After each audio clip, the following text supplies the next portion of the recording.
You know, before you release anyone from Gitmo, the Secretary of Defense at that time has to sign off on it. The President could want it as much as he wants it, but it's not going to happen unless someone like Secretary of Defense Gates, Panetta, or Hagel sign off on it. And they were very slow about doing it. And much to my disappointment, Senator Ash Carter has been letting these people go like it's a revolving door, and it's continuing now. So where are they going? Well, 3 scheduled to leave this week, but this is interesting. One of the 3, a fellow who has doesn't want to go. there for 14 years. His name is Mohammed Bwazir.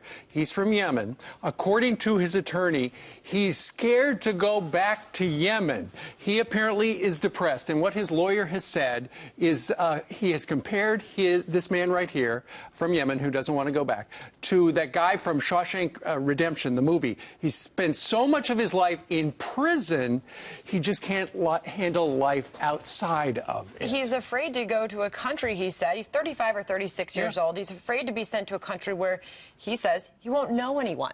His family's not there. It's a big concern. Yeah. By the way, he has been tied to both Al-Qaeda and the Taliban in Afghanistan. There's a reason he was in Gitmo. So These guys are terrible people. These are the worst of the worst. They're all high risk, and there's some mysterious transactions going on that find these countries, small nations, just taking these guys in. And I'm just wondering what is behind this. Well, here's the thing. You know, he's worried, but then again, why would you want to leave Gitmo and go to Yemen? I mean, let's take a look at life at Gitmo. If you're a detainee, they've got that close to $1 million soccer field. They've got 21 cable TV channels. They've got DVDs, they've got rec centers, they've got art classes if you want to. They've got 10,000 books in the library. So why would you give up all that? Here is Lieutenant Colonel Oliver North last night talking about the people who are at Gitmo and what's next for them. Think about the places we're sending these guys now. Bosnia, Montenegro, Ghana. You know, I point out to you that there are no supermax prisons in any of these places. I'll give you a prediction. Within 6 months of the new administration in Washington, there will be an investigation that finds that quid pro quo and things were provided to these governments for taking these I don't know about that, but I sure want. Huge checks, huge incentives to do this. There's a reason, and guess what's going to happen?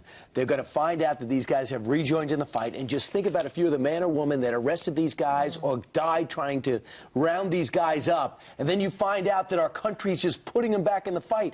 What is wrong with life in prison for trying to kill us and to be a terrorist to take us down? Why do we need to let them out? Well, here's the thing. It's all about Barack Obama's legacy. He's on the back 9, and one of the first thing he was going to do when he became president was close Gitmo.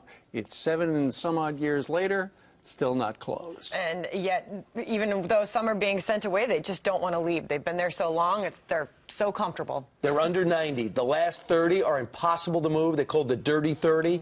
These guys look like the dirty 90. I have no idea what's going to be happening, but Congress should do something to put the brakes on this.